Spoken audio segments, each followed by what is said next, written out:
Perfecto, muy bien. Estamos ya con la clase que se va a grabar. La clase de hoy, 19 de mayo, vuelvo a repetir, Derecho Político, comisión, profesor del Barco, que soy yo. Hemos estado viendo hasta la clase anterior la unidad referida a la democracia. Pregunto, ¿hay alguna duda? ¿Hay alguna pregunta? ¿Alguna sugerencia?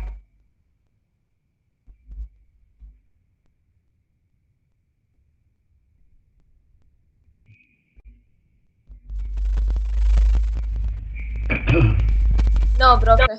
Muy bien, muy bien.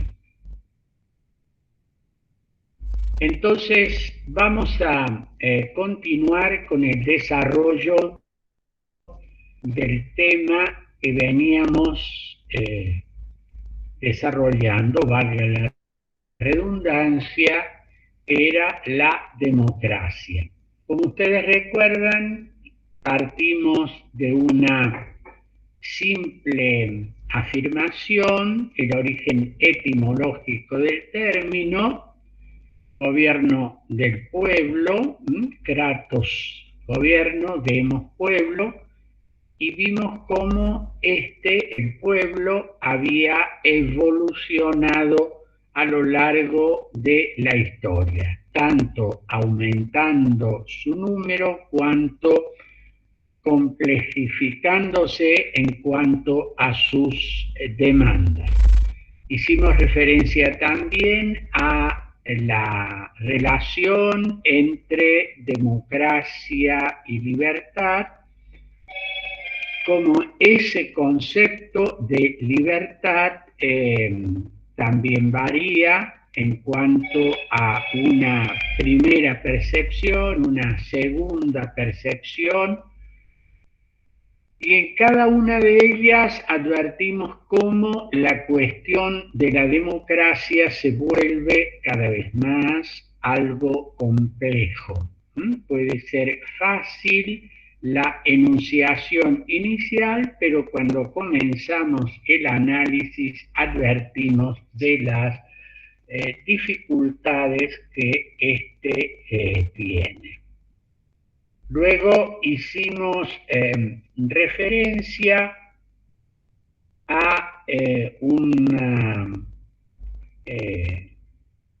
tradición, o mejor dicho, como dos tradiciones que se enfrentan en un momento dado, lo que llamaríamos la tradición democrática, participación popular, y la tradición republicana, límite del poder.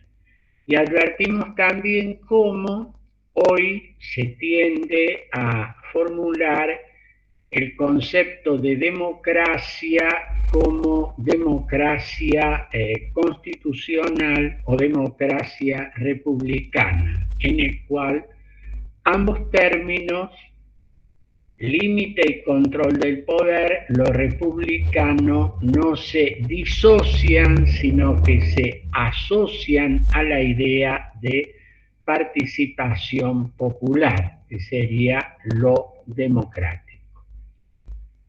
Hicimos también referencia a cómo un principio que siempre es muy enunciado cuando de democracia se habla, el principio de la mayoría o la regla mayoritaria. La mayoría decidió, la mayoría dispuso, la mayoría tal o cual otra cosa. Y allí analizamos cómo el llamado principio mayoritario tiene distintas significaciones. Por un lado, esta regla, que es como debe entenderse en nuestro criterio, la regla mayoritaria en democracia es un mecanismo para la toma de decisión. No así la afirmación de que la decisión mayoritaria es siempre infalible, como utilizaba dicha expresión Juan Jacobo Rousseau. Y de ahí viene aquello de que la mayoría no se equivoca. Si la mayoría es la expresión del pueblo y éste no se equivoca, la mayoría siempre tiene razón, según esta afirmación que no compartimos, las minorías estarían equivocadas y solo tendrían razón las mayorías. Por tanto, las mayorías, tendrían el derecho a obligar a las minorías a plegarse a su decisión. Este tipo de argumentación, que muchas veces es frecuente, aun cuando se desconozca tanto el origen teórico de la misma y las consecuencias que esto tiene. Porque fíjense ustedes que habíamos dicho y lo recalcamos porque es importante que si la mayoría siempre tendrá razón, entonces la minoría carece de sentido. Si por el contrario entendemos que la mayoría o la regla mayoritaria es un mecanismo para la toma de decisiones, significa que ésta tendrá el derecho a gobernar, pero la o las minorías tienen el derecho a existir y a expresarse. También dijimos, y es importante, aquello de que la mayoría en democracia siempre es provisoria, es decir, la mayoría de hoy es potencialmente la minoría del mañana y las minorías de hoy son potencialmente la mayoría del mañana. Por tanto, habíamos dicho, volvemos a recordarlo, que definir a la democracia como el gobierno de la mayoría es una definición incorrecta. Es incorrecta por lo incompleta y por lo equívoco de esa afirmación. Incompleta porque debiera decirse que la democracia es el gobierno de la mayoría con el pleno respeto a las minorías. Por tanto, hay un diálogo necesario entre mayoría gobernante y minoría que no tienen el derecho a gobernar, pero sí tienen el legítimo derecho a expresarse, a criticar y a controlar de cómo la mayoría ejerce el gobierno en este diálogo mayoría-minoría, que reconozco, lo pongo entre paréntesis, no siempre es fácil, no siempre es fácil, pero que siempre es necesario porque es un diálogo constitutivo de la esencia de un sistema democrático. Por otra parte, esta relación mayoría gobernante, minorías que no lo son, aunque potencialmente buscarán serlo, constituye una garantía frente a la tentación que todo poder tiene de expandirse, de ampliarse y de ir en contra de los derechos y las libertades fundamentales de las personas y los grupos. Algunos han llegado a sostener que siendo la democracia, el gobierno de la mayoría y esta expresión de la voluntad popular, no hay por qué preocuparse del control del poder. Pero en realidad, todo poder, habíamos dicho, lo decimos ahora y lo seguiremos diciendo para que no se nos olvide, todo poder tiende a crecer, tiende a ir hasta donde encuentre límites. Por eso, ese poder de origen popular en el sistema democrático también, como todo poder, necesita de equilibrio, necesita de control y necesita de límites. Habíamos dicho también que la democracia no solo supone un sistema institucional como lo hemos ido caracterizando, sino que también implica un tipo de convivencia y un núcleo de valores compartidos que le dan sentido a la democracia. Ustedes van a poder leer en alguno de los trabajos que estamos subiendo hoy en el grupo de Facebook y que también irán al aula virtual, digo, una serie de trabajos que insisten sobre esta cuestión.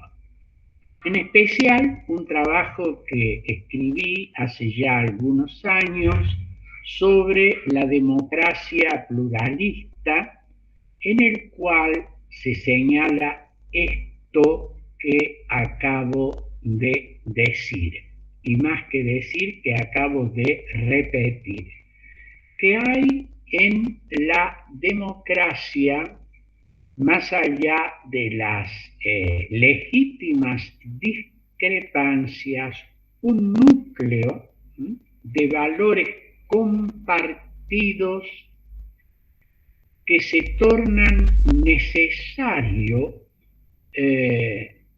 constituirlos en esa base común, ese núcleo de valores compartidos que emanan de la dignidad de la persona humana y sus derechos fundamentales, no son susceptibles de ser puestos en discusión o sometidos a la regla mayoritaria, porque allí hay una necesaria unidad. Ustedes van a poder leer en el trabajo titulado La democracia pluralista, está subido ya a la página,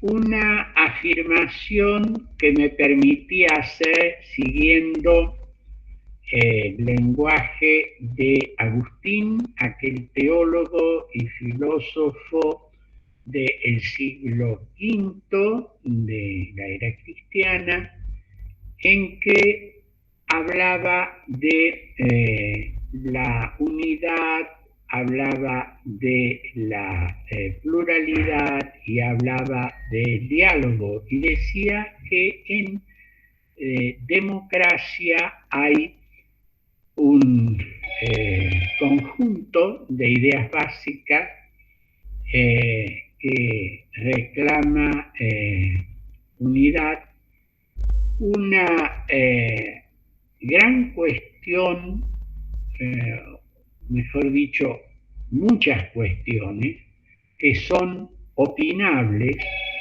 y por tanto allí rige el principio de la libertad, y en todo, refiriéndose a otro plano, Agustín hablaba de en todo caridad. Esta traslación que hago de la síntesis agustiniana a la democracia dice que en todo es necesario eso que un gran filósofo contemporáneo, le llamo la amistad cívica, me estoy refiriendo a Maritain.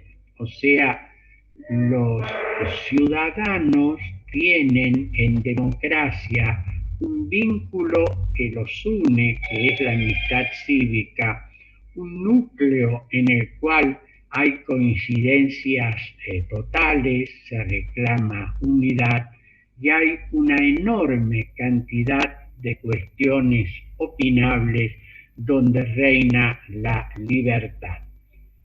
Entonces, como ustedes advierten, la elaboración no solo teórica de lo que es el sistema democrático es complejo, sino que la convivencia democrática, la institucionalización de la misma es una tarea compleja, es una tarea artesanal, es una tarea a realizarse a partir de una construcción que la ciudadanía hace y que nunca está terminada y que siempre tiene el riesgo de fracturarse, tiene el riesgo de desvirtuarse,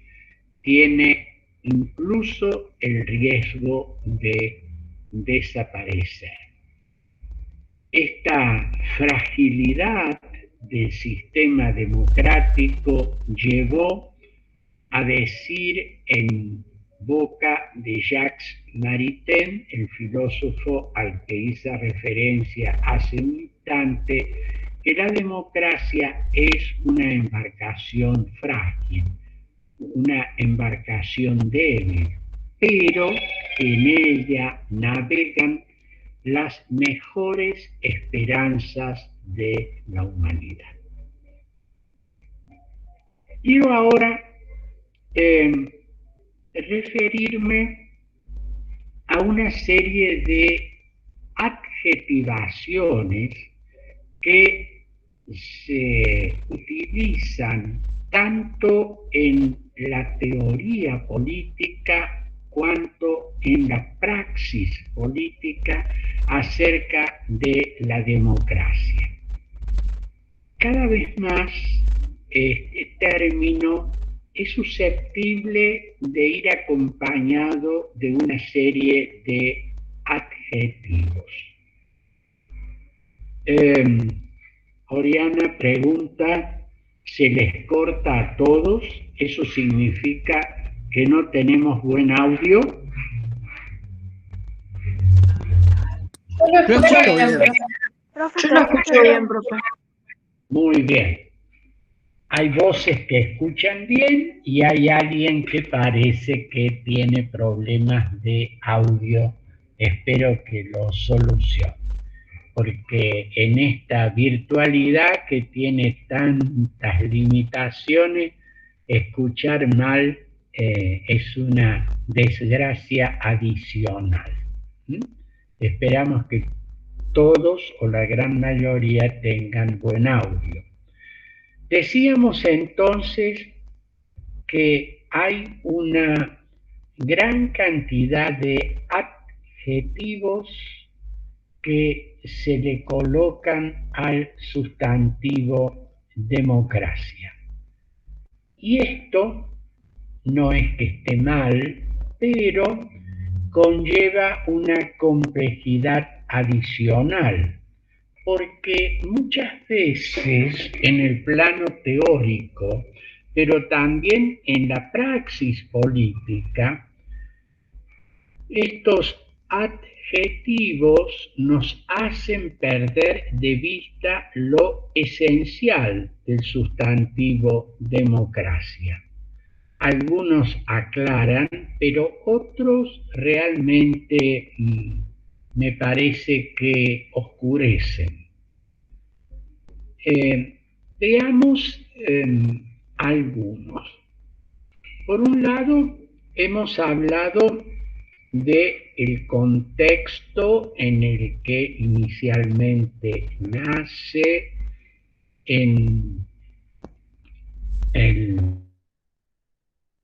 a partir del siglo XVIII, el tema de la democracia, el gobierno del pueblo y la desaparición de los llamados gobiernos absolutistas, las monarquías absolutas.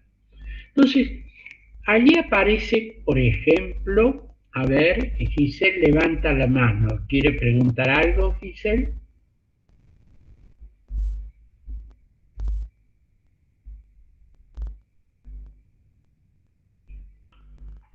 Aparentemente fue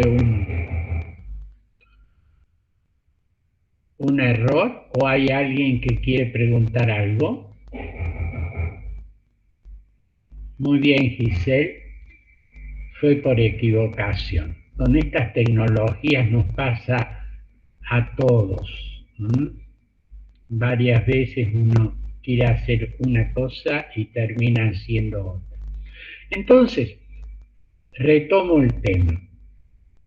En el decurso histórico se suele decir, por ejemplo, un adjetivo, democracia liberal, uniendo la idea, el concepto, la ideología del liberalismo a la democracia y ubicándola en el contexto de finales del siglo XVIII, comienzos del siglo XIX, asociando este sistema institucional a una ideología que tiene determinadas características, cuál es el liberalismo. Hay una serie de transformaciones ideológicas, de nuevos reclamos, y aparecerán en el curso del siglo XX la expresión democracia social, donde el término liberal ha sido reemplazado por el término social.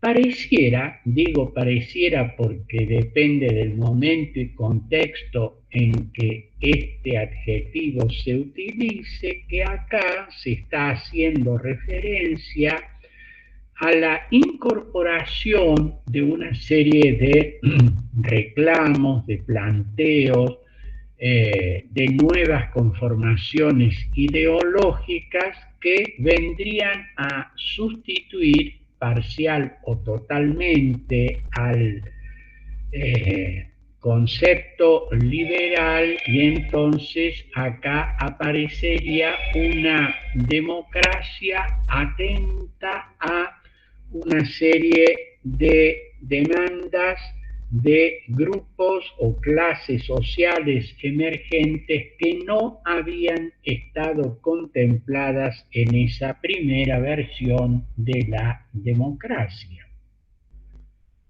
Pero también aparece un término similar, aunque diferente, cuando se habla de las democracias socialistas. Y acá se está colocando una ideología distinta al liberalismo como adjetivo que cualifica y modifica sustantivamente muchos de los planteos democráticos, democracia socialista. Es real que esta expresión no podemos analizar en detalle porque la escasez del tiempo ha llevado a que eliminemos del programa todo lo que es la evolución histórica de las ideas políticas. lo que es el término socialista, término que se utiliza en singular, pero que en realidad hay una pluralidad de interpretaciones y realizaciones históricas del tema de esta ideología, que en realidad son varias, socialistas. Entonces, no es lo mismo cuando en los países de la Europa del Este, durante el dominio soviético, se hablaba de democracias socialistas, que ese mismo término en el occidente europeo podía adjetivar a gobiernos de base democrática, en el cual el Partido Socialdemócrata o los partidos socialdemócratas eran los partidos gobernantes. Por ejemplo, el caso de Alemania Federal antes de la reunificación alemana, en el cual el término socialista estaba referido a la socialdemocracia, que reivindicaba la plena vigencia del sistema democrático como un sistema de participación popular con división y contralor del poder. Ahora bien, encontramos otro adjetivo vinculado a este que fue muy usado en la mitad de Europa y en otros países luego de la llegada del comunismo al poder en la antigua Rusia zarista, es decir, a partir de la Revolución de Octubre del 17. Democracia popular. Los gobiernos del régimen comunista, tanto en la Unión Soviética como en los países satélites, es decir, los países de la Europa del Este, se autodefinían como democracias populares. Algunos que todavía no se hayan dormido en esta clase podrán decir, popular no es una redundancia, ya que la democracia es el gobierno del pueblo. ¿Cómo sería esto? Gobierno del pueblo popular. ¿Por qué este adjetivo de popular de las llamadas democracias socialistas, del llamado socialismo real, es decir, del comunismo soviético y sus variantes? Más que una redundancia, que etimológicamente podría serlo, esta expresión tiende a señalar que realmente es el pueblo el que está gobernando en estos sistemas. Pero, paradojalmente, lo que ocurre es que en estos sistemas de las que se denominaron democracias populares, hay alguien que expresa esa voluntad y que ejerce monopólicamente el poder, que es el Partido Comunista, con ese u otro nombre.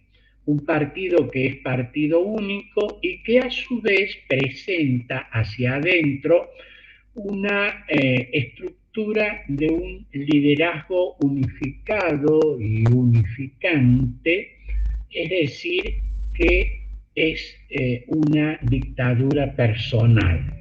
Entonces, democracias populares que evocaría una mayor participación del pueblo en el contexto histórico de varias décadas, fue igual a un gobierno en el cual alguien monopolizaba el poder, que era el partido, y dentro del partido el líder, el gobernante, esa suerte de gran hermano, para utilizar el lenguaje orwelliano, que ustedes ya han leído en 1984. También hemos visto, cuando hablábamos de tradiciones distintas, que se coloca a lo republicano como adjetivo de la democracia y aparece el concepto de democracia republicana, entendida esta como democracia constitucional. Hay en la teoría política contemporánea expresiones que a mí siempre me han resultado muy equívocas. Por ejemplo, la expresión democracia radical. No estoy haciendo referencia a la denominación de una fuerza política argentina, sino radical en el sentido etimológico del término, de raíz, de profundidad. Esa llamada democracia radical, que algunos teóricos políticos que vienen, y no es extraño esto, que vienen de una tradición marxista, nos presentan una expresión que acabo de calificar de equívoca. A mí siempre me ha llamado la atención este término, este adjetivo de radical a la democracia, porque cuando lo vi por vez primera me pregunté qué significa, porque a lo mejor, y tal vez ese fue el sentido, decir que es una conformación del sistema democrático en el cual se profundiza hasta la raíz de lo democrático, es decir, un sistema que, valga la redundancia, busca democratizar la democracia. En realidad, y yo sé que esto puede y debe ser objeto de una discusión y no necesariamente todos estarán de acuerdo, digo que esta expresión de democracia radical termina siendo con un nuevo nombre aquello a lo que hace unos minutos hice referencia, de esas democracias populares que en definitiva lo que planteaban era no más sino menos o ausencia de democracia. Voy a referirme ahora y me voy a detener unos instantes en una adjetivación de la democracia que hace algunos años ha adquirido mucho desarrollo. Democracia participativa. Fíjense esto, detengámonos un momento y en clases futuras, de la mano de nuestro adscrito, el profesor Gerardo Becerra, ustedes van a tener oportunidad de analizar el tema de la representación política. ¿Cómo sería esta cuestión?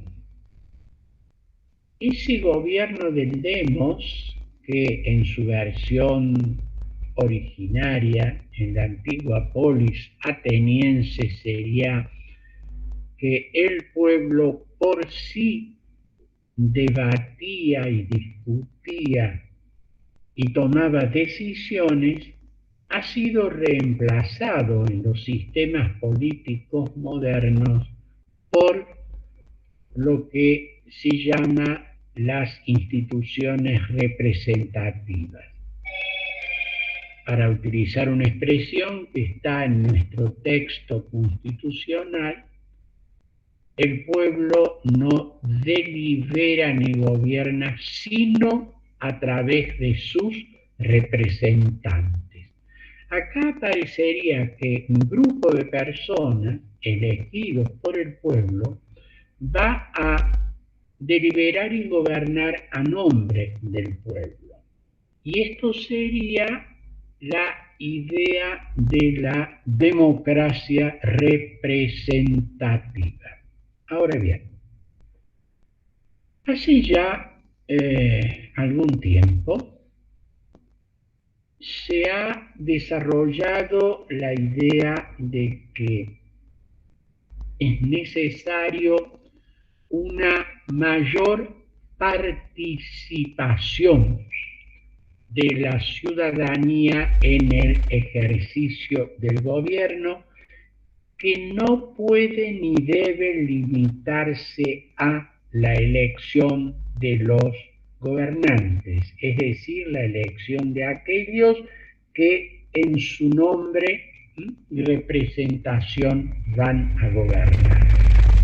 Y de allí surge esta idea de democracia participativa, que coloca a la participación de la ciudadanía como un ingrediente fundamental del sistema político. Esto está en gran medida sostenido en una suerte de apetencia del hombre contemporáneo de una mayor participación, el deseo de ser parte como una indiscutida e indiscutible apetencia del hombre moderno. Y esto se reflejaría en el sistema político. Hasta acá me parece que quedaría claro qué es democracia representativa y qué es lo que buscaría esta llamada democracia participativa. Expresión que incluso se ha incorporado en el texto de nuevas constituciones, como la Constitución ecuatoriana, como la nueva Constitución venezolana y como otras constituciones que hablan de una democracia participativa. Aquí, Profe, ¿sí? disculpe, tengo una duda. Cuando usted dijo el pueblo no delibera ni gobierna sino a través de sus representantes, ¿hace referencia a este tipo de democracia? Representativa. Y esto está incorporado en nuestra Constitución también. Sería que este pueblo debiera estar presente, y acá donde voy a hacer una distinción, voy a tratar de explicar y después me dice usted si ha logrado entender la diferencia. Digo que la democracia participativa se puede entender de dos maneras. Se puede entender como sustitución de la democracia representativa o se puede entender como ampliación de la democracia representativa. Y esto tiene una significación muy importante. ¿Por qué? Si yo hablo de sustituir la democracia representativa por la democracia participativa, estoy haciendo un juicio de valor a través del cual descalifico el sistema representativo. ¿Y qué es ese sistema representativo que se ve descalificado en esta primera interpretación de la democracia participativa? Es el sistema en el cual hay al lado o enfrente del poder ejecutivo un poder que legisla integrado por los representantes del pueblo. Y también hay en ese sistema aquellos que, si bien es cierto, no surgen de la voluntad popular, constituyen un poder que está limitando a otros poderes. Es el caso del poder judicial. Entonces, en esta versión de la democracia participativa se está diciendo lo importante es que el pueblo participe y el pueblo se exprese. Las instituciones representativas deben ser eliminadas o reducidas a su mínima influencia. Fíjense que en este esquema, teóricamente, se le está dando más participación al pueblo. ¿Qué es lo que va a ocurrir en esto? Porque ustedes lo que se tienen que preguntar es, bien, si quiero dejar de lado lo representativo, ¿cómo se expresa este pueblo que gobierna? Ustedes ya estudiaron en Derecho Constitucional algunos mecanismos en los cuales el pueblo por sí expresa su voluntad, que sería el caso de un plebiscito, o de un referéndum, o de una revocatoria. Entonces, el pueblo, a través de un sistema electivo, dice sí a tal cosa, dice no a tal cosa, y de esa manera es el pueblo el que está decidiendo. Bien. Normalmente, en un sistema en el cual se elimina o se reduce la presencia de los representativos y se potencia esta llamada voluntad popular gobernante por sí, muestra que alguien, el gobernante, y fíjese que no digo en plural los, el gobernante,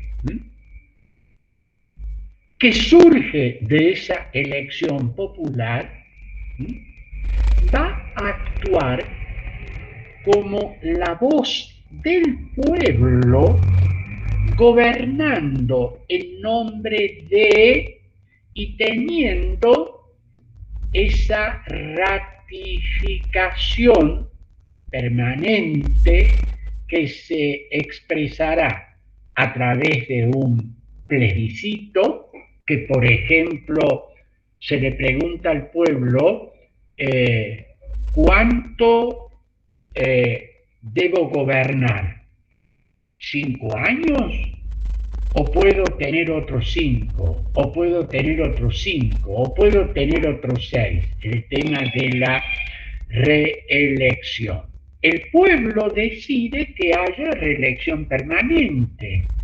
Entonces, esto es más importante, esa decisión popular, que toda esa otra cuestión de instituciones que frenan el poder. Pero fíjense este razonamiento. Este razonamiento me ha llevado a que, partiendo de una voluntad popular, estoy construyendo un poder personal sin límites. La historia ha mostrado y está mostrando cómo esa expresión democracia participativa, participación directa del pueblo, refuerza un gobernante con mucho poder.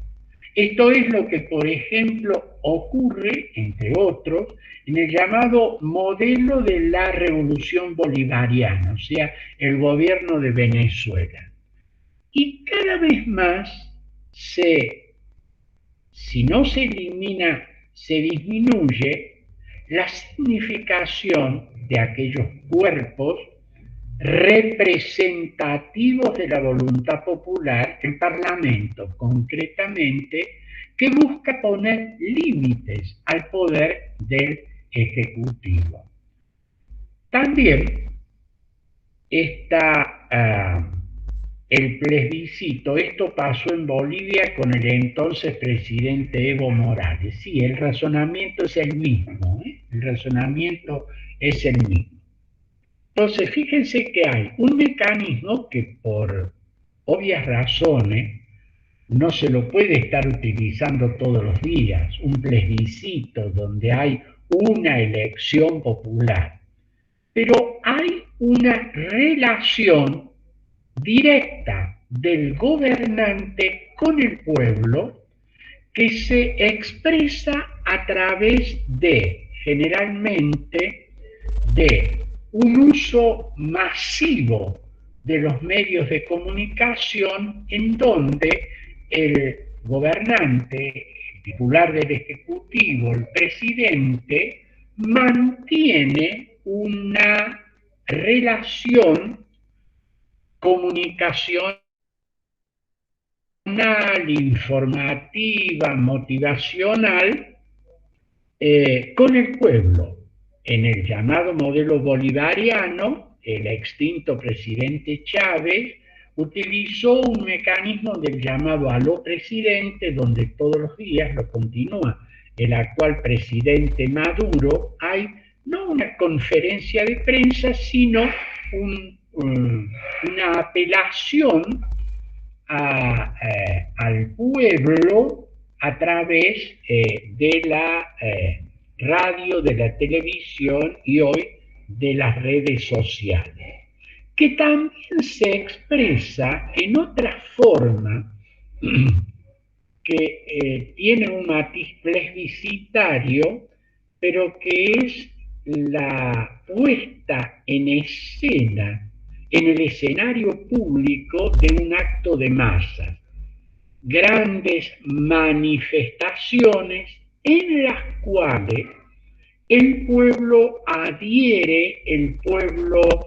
aclama, el pueblo acompaña la decisión de ese gobierno. Ahora, fíjense ustedes, les pido un poquitín de matemáticas, aunque se hayan olvidado de muchas de las cosas que aprendieron en esta materia. Cuando estamos hablando de los ciudadanos que votan, estamos hablando de millones de personas que en silencio manifiestan su voluntad. Cuando hablamos de un gran acto de masas, estamos hablando de cientos de miles, nunca de millones. Si excepcionalmente se junta 1 o 2 millones en algún lugar y momento, quedan muchos otros millones en silencio. Pero esos cientos de miles que ruidosamente expresan en una plaza pública y que además lo multiplican los medios de comunicación, están creando una imagen en el cual hay un pueblo participante sin mediaciones institucionales, por ejemplo, del Congreso que expresaría la voluntad popular. La historia ha dicho, la historia ha mostrado, la historia nos está mostrando que en este discurso de mayor participación del pueblo, lo que hay en realidad es un gobierno de una persona y de un grupo reducido que son realmente los que controlan y manejan el poder. Y está esta adhesión ratificante en esta suerte de plebiscito cotidiano o cuasi cotidiano que los medios de comunicación pueden señalar. Cuando, por el contrario, se habla de la democracia participativa como ampliación y complemento de la democracia representativa, estamos haciendo referencia a una realidad distinta. Estamos haciendo referencia a un sistema en el cual no busca sustituirse las entidades representativas, sino que busca abrir otros canales que no vienen a sustituir, sino a complementar. Para terminar de entender esta noción, es importante recordar qué sentido tiene el gobierno representativo. Eso nos va a explicar e ilustrar mucho mejor Gerardo Becerra en las próximas clases. Pero les anticipo, la idea de representación no es solamente el mecanismo que frente a la imposibilidad de que todos participen de manera directa, sino que el gobierno representativo conlleva la idea de control del poder, del límite del poder. Por eso es que en la visión en la que la democracia participativa se la plantea como sustitución de la democracia representativa, lo que está sacándose en la sustitución es el control de poder que implican los mecanismos representativos. Me parece que alguien preguntó algo o que esto que puede volverse un poquito complejo requiera algunas preguntas o algunas explicaciones. Los escucho. Sí, profe, este último término que dijo que complementa y no sustituye. Sí. ¿Cómo era? Sí, Alan, la idea es de que en esta otra visión, democracia participativa no es sustitución, sino complemento y ampliación de la democracia representativa. Dicho de otra manera, no pretendo que desaparezca el Congreso, no pretendo limitarlo al Poder Judicial. Lo que pretendo es que además del funcionamiento del Congreso, que además de los sistemas de control que implican el ejercicio de un Poder Judicial independiente, el ciudadano pueda estar presente a través de sugerencias, críticas, información. ¿Se entiende, Alan?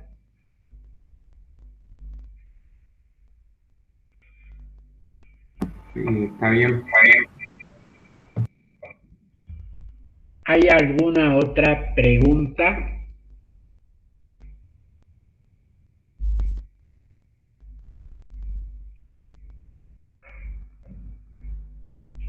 No, pero... Bueno, les voy a pedir, ahora voy a prender la cámara de nuevo para probar que se altera mucho la voz si prendo la cámara. Sí, profe. Sí, profe, no se le entiende mucho. Muy bien. Entonces vamos a controlar eso.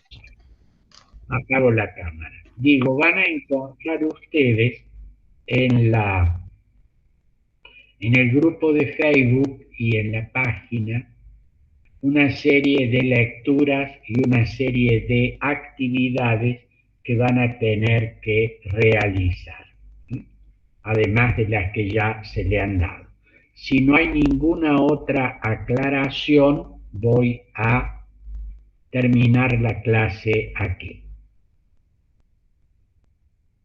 Gracias, profe. Chao, profe, muchas gracias. Gracias, profe. Chao, profe, gracias. Chao, profe. Muchas gracias, profe. Chao. Chao, profe. Ustedes. Creo que están presentes nuestra ayudante alumna, María Candelaria, Gerardo y nuestro otro adscrito, a quienes les voy a pedir a los tres que cuando se retiren los alumnos nos quedemos un minuto más, y a quien estaba grabando le voy a pedir que apague la grabación. Bueno, doctor.